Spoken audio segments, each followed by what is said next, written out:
Je vais te présenter un vrai exercice d'entraînement sur le chapitre travail des forces, travail énergie. Donc je te dis vrai exercice d'entraînement parce que des fois dans les bouquins, tu as des exercices, tu te dis bon c'est un exercice, il est cool pour s'entraîner et puis en fait c'est pas vraiment du niveau d'un DS ou d'une interro, tu vois.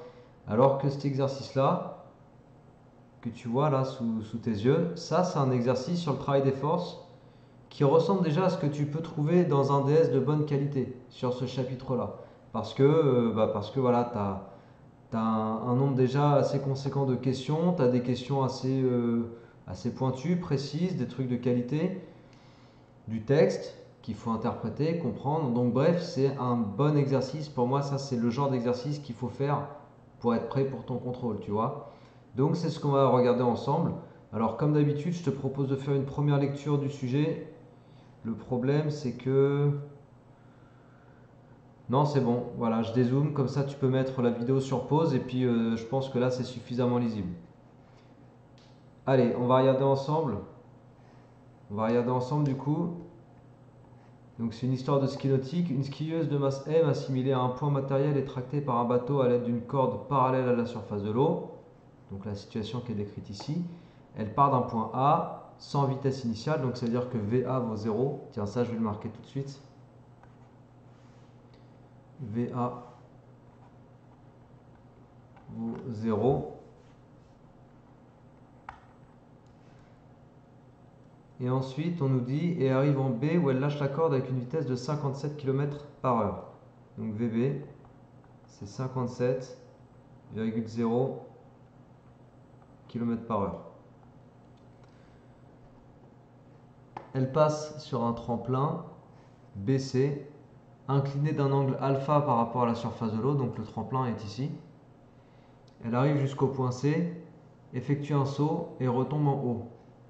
Le long du trajet AB, la force de traction de la corde est constante et l'ensemble des forces de frottement est équivalente à une force unique F, donc force unique constante.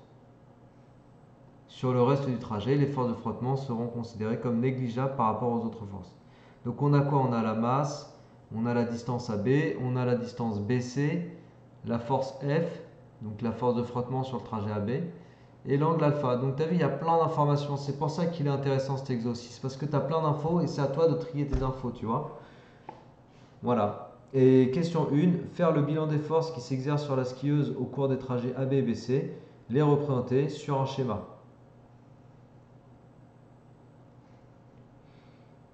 Allez, c'est parti. On va commencer par le trajet AB. On va faire les deux trajets séparément, hein. Ça va être plus simple. Donc trajet AB. Donc la skieuse part de A. Elle arrive en B. Je vais la représenter ici en un point quelconque. Et là, les forces qui s'exercent sur elle, bah déjà, tu as son poids. Force verticale vers le bas. Tu as la réaction du support. Donc là, le support, c'est l'eau. Donc c'est une force verticale vers le haut. On va l'appeler R, cette réaction du support. Après, tu as la force de frottement, petit f.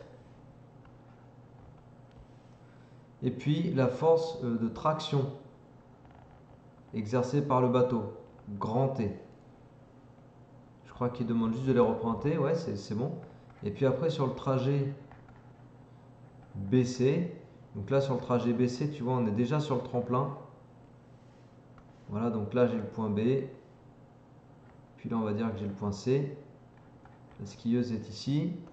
Donc tu as toujours le poids, force verticale vers le bas. Tu as la réaction du support, donc cette fois-ci, c'est une force qui est perpendiculaire au support, donc le support étant incliné, la force se retrouve aussi inclinée, tu vois. Et il n'y a pas de force de frottement ici. On nous a dit dans l'énoncé, on nous a dit que sur le reste du trajet, les frottements seront considérés comme négligeables par rapport aux autres forces. Il n'y a que sur le trajet AB qu'on considère les frottements, donc après, pas de frottement. Donc sur le trajet BC, finalement, tu n'as que le poids et la réaction du support. Ne place surtout pas la vitesse comme une force, tu vois. Souvent, les élèves font cette erreur de vouloir mettre la vitesse comme ça. Mais la vitesse, c'est pas une force. Ok? La vitesse, c'est pas une force. La vitesse, ça caractérise un mouvement, mais c'est pas une force. Donc ne place pas la vitesse. C'est pas du tout une force. Je l'ai dit 3 fois, je pense que tu t'en souviendras. Alors, question 2, donner les expressions littérales des travaux des forces qui s'exercent sur la skieuse au cours des trajets AB et BC. Donc on va rester sur nos deux trajets et je vais reprendre ce que j'ai fait ici. Ça, je le décale. Et puis on va aller exprimer les travaux de chacune des forces littéralement, d'accord? Donc d'un point de vue juste avec les expressions, pas de valeur. Le travail de la force R lors du déplacement AB, il est nul. Pourquoi il est nul? Parce que la force R, elle est orthogonale. Ok, le vecteur R, il est orthogonal au vecteur déplacement AB. Du coup, ça fait un cosinus de 90 degrés, donc 0. Ensuite, le travail du poids, ça va être la même chose. Lors du déplacement AB, il vaut 0. Pourquoi? Parce que le poids est orthogonal au vecteur AB. Ensuite, le travail de la force grand T, la force de traction. Et ça va faire T scalaire AB, c'est-à-dire T fois AB fois le cosinus de l'angle entre les deux vecteurs. Et l'angle, il vaut 0 degré, donc cos 0. Cos 0, ça fait 1. Du coup, il va te rester T fois AB. Et puis le travail de la force de frottement F. Donc là, ça va te faire pareil. F scalaire AB. Donc F fois AB fois cosinus de l'angle entre les deux, c'est 180 degrés. Et cos 180, ça fait moins 1. Du coup, tu vas obtenir moins F fois AB. Et là, on a les expressions des travaux des forces, de toutes les forces exercées sur la skieuse lors du déplacement AB. On est d'accord? Voilà, ça c'est fait. Ensuite, on va passer sur le trajet BC. Alors, trajet BC, c'est un peu différent. Donc là, on a un angle qui fait alpha. Là, j'ai 90 degrés. Ici, j'ai combien du coup? J'ai 90. Alors, cet angle, je vais le faire en vert, tiens, lui là. Cet angle-là. Pour savoir combien il vaut, tu es dans un petit triangle ici. La somme des angles d'un triangle, elle fait 180 degrés. Donc pour savoir la valeur de l'angle, point d'interrogation, c'est 180 moins 90 moins alpha. C'est-à-dire, il va te rester 90 moins alpha. Ok? Et puis après, l'angle en jaune ici, parce que l'angle en jaune, il va traduire en fait l'angle entre le vecteur P et la direction du vecteur BC. Tu vois? BC qui est un vecteur comme ça. Donc cet angle en jaune, pour l'avoir, il faut considérer que, bon, donc je vais l'appeler point d'interrogation aussi, mais c'est pas de la même couleur.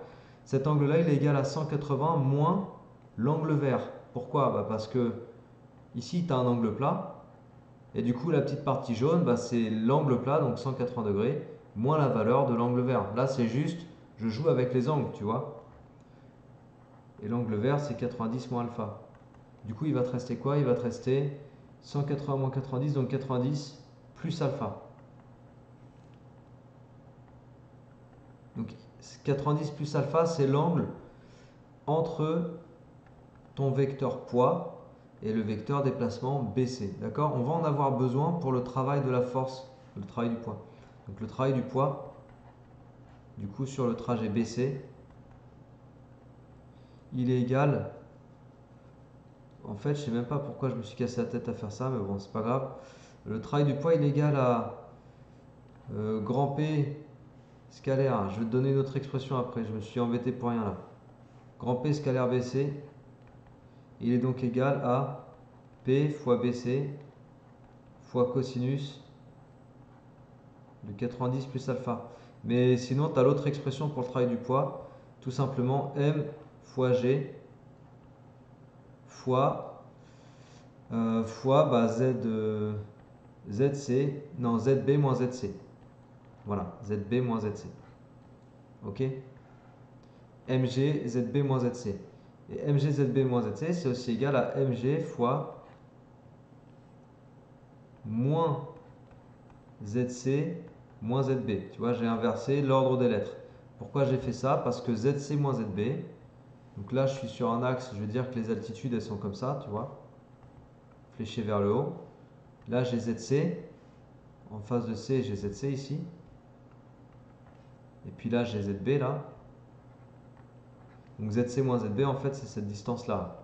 Ok, je peux l'appeler H si je veux. ZC moins ZB. Et donc la distance H, comment elle s'exprime en fonction des autres paramètres de la figure? On va faire de la trigonométrie pour la trouver. Donc ça te fait mg fois moins 1 fois H. Sur ma figure, j'ai appelé tout ça là H. Alors, on est dans le triangle rectangle qui est ici, tu vois. Et puis H, il se trouve être le côté opposé à alpha, tu vois. Donc on va faire sinus alpha. Alors sinus alpha, c'est égal à côté opposé, donc H divisé par l'hypoténuse BC. Du coup H, c'est égal à BC fois sinus alpha. Voilà. Et donc au final, on se retrouve à dire quoi? On se retrouve à dire que le travail du poids, c'est M fois G. Alors c'est moins mg parce que j'en ai marre d'avoir le moins 1 qui traîne ici. Donc moins mg, je bascule devant, d'accord? Et puis H, c'est BC fois sinus alpha. Voilà. Alors, tu as vu? En fait, j'avais commencé avec une formule. Donc il n'y a pas de lien entre ce que j'ai écrit au début ici et puis la suite du calcul. Parce que en fait, en écrivant ça, je me suis dit non mais attends, j'ai en fait une formule du travail du poids. On a une formule dans le cours. Donc, j'ai rebasculé sur la formule du cours, la formule du travail du poids, qui me fait tomber sur ça à la fin. Et en fait, si tu continuais, mais je ne l'ai pas fait parce que ça nécessite d'utiliser une propriété de trigo et je ne vais pas t'en mêler la tête. Mais le cosinus de 90 plus alpha, on peut montrer en trigonométrie que c'est égal à moins sinus alpha. Du coup, on retomberait sur la même expression que ce qu'on a trouvé après. Ok? On retombe évidemment sur la même chose. Il n'y a qu'une seule expression pour le travail du poids en définitive. Voilà, donc en tout cas on a le travail du poids. Et puis le travail, parce qu'il y a deux forces qui s'appliquent, il y a aussi le travail de la force R. Il se trouve que la force R, elle est orthogonale au vecteur BC, donc le travail de R est nul, il vaut 0.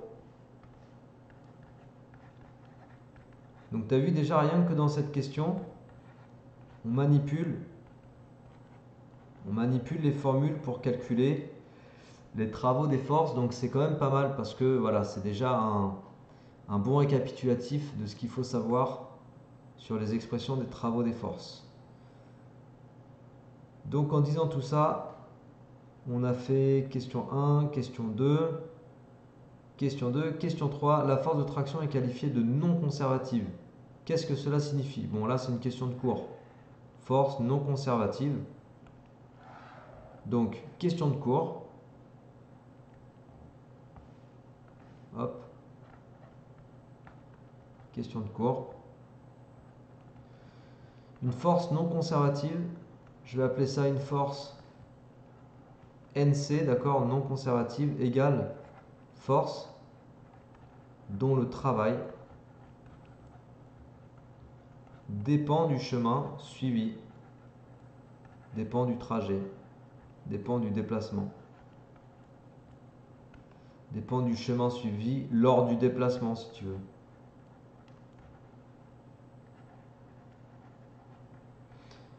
Voilà, donc cette propriété, enfin cette définition, pardon, est à connaître. Question 4a. Que peut-on dire de l'évolution de l'énergie mécanique le long du trajet AB? Alors, que peut-on dire de l'évolution de l'énergie mécanique le long du trajet AB? Qu'est-ce qu'on nous dit au fait sur le trajet AB?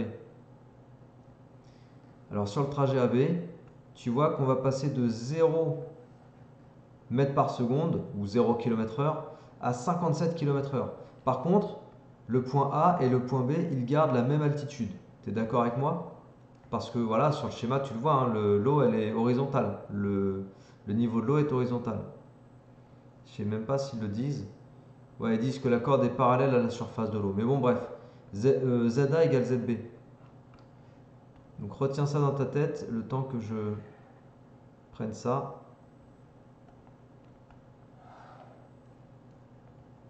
Voilà. On sait que... Je vais écrire en vert, tiens. On sait que ZA égale ZB. Nos deux points A et B sont à la même altitude. Donc, le PPA égale à EPPB. Puisque l'énergie potentielle pesanteur dépend dépend de l'altitude du système, dépend de la masse aussi et de G, mais de l'altitude du système. Si ZA égale ZB, EPPA égale EPPB.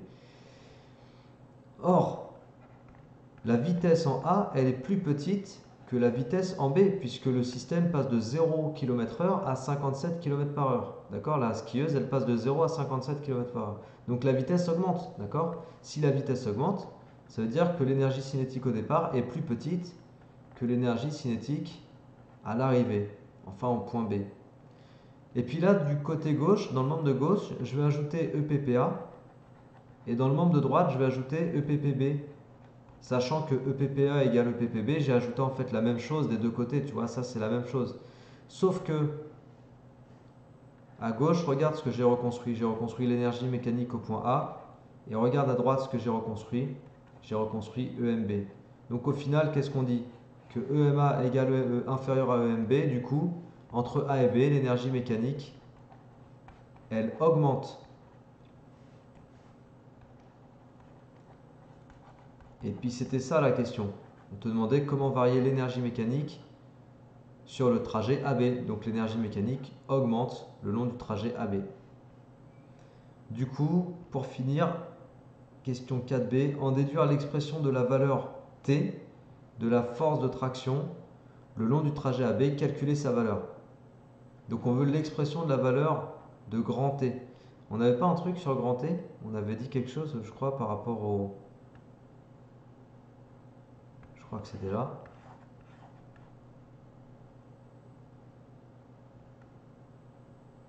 Ah oui, on avait le travail de la force.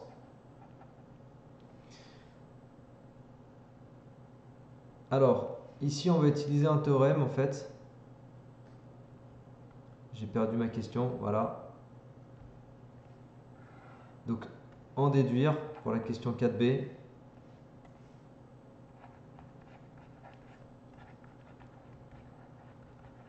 En déduire l'expression de t, puis calculer t.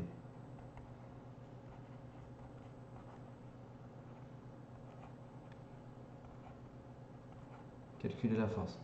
Alors, la variation de l'énergie mécanique le long du déplacement AB, elle est causée, elle est liée aux forces non conservatives qui s'appliquent sur notre système. Et en fait, la variation de l'énergie mécanique, elle est directement égale au travail de la force de frottement sur le trajet AB, plus le travail de la force de traction sur le trajet AB. Tu vois, on a une force qui retire de l'énergie au système, force de frottement, et on a une force qui apporte de l'énergie au système, force de traction. On ne prend pas en compte le travail du poids et le travail de R, puisque de toute façon ils étaient nuls, si tu te souviens bien. En plus, c'est des forces conservatives. Enfin, le poids est une force conservative. Donc bref, en tout cas, on avait dit dans la question 1, je vais te le remontrer après si tu veux, question 2, on avait dit que ça c'était égal à moins F fois AB. Et puis ça, on a dit que c'était T fois AB. Et puis l'énergie mécanique, la variation d'énergie mécanique, du coup, c'est EMB moins EMA. Et EMB moins EMA, c'est ECB plus EPPB moins ECA moins EPPA. Il se trouve que EPPA et EPPB, encore une fois, c'est la même chose, donc du coup, je simplifie. Il se trouve que ECA vaut 0. Tu sais pourquoi ça vaut 0? Parce que VA égale 0. Je vais le marquer là. VA égale 0. Donc, ECA égale 0. Si j'ai pas de vitesse, j'ai pas d'énergie cinétique. Du coup, il te reste que ECB égale moins F fois AB plus T fois AB. On en est là. Et puis l'énergie cinétique au point B, c'est quoi? C'est 1/2 fois la masse fois la vitesse au point B au carré. Du coup, voilà ce que j'ai. Et puis maintenant, j'ai plus qu'à isoler T fois AB, tu vois, puisque je veux AB. Donc je vais isoler T fois AB, 1/2 M VB carré plus F fois AB. Et puis après, je divise par AB. Ça va te donner F plus MVB carré sur 2AB. Donc ça, c'est une transformation d'écriture, hein. J'ai juste isolé en divisant par AB. Alors j'ai manqué l'étape où, voilà, F fois AB divisé par AB, bah, ça fait F tout seul, ok? Quand je divise par AB, là, tout le monde, je divise tous les termes. Donc là, j'ai plus que T, là, j'ai plus que F, puis là, j'ai un AB qui apparaît au dénominateur. Donc on connaît tout, on connaît la masse, on connaît VB, c'est 57 km/h. On convertira ça en mètres par seconde en divisant par 3,6. On connaît AB, je ne sais plus ce que c'est. On connaît F, je ne sais plus ce que c'est. Alors, F c'est 150 newtons, AB c'est 200 mètres. Donc ça c'est déjà converti, ça c'est déjà converti. Et puis la masse, elle pèse combien? Enfin, elle a quoi comme masse? 60,0 kg. C'est déjà converti. Ok, et bien du coup, il n'y a plus qu'à faire le calcul. Donc tu vois, je me lance. 150, donc F 150, plus M 60 fois VB. Alors attention, ici tu passes en secondes, en mètres par seconde, pardon. Donc là, tu divises par 3,6 et tu oublies pas de mettre le carré. Donc M fois VB au carré divisé par 2 fois 200. Ok. Ça fait environ, alors on va donner combien de chiffres là? 3 chiffres. Ça fait environ 188 newtons.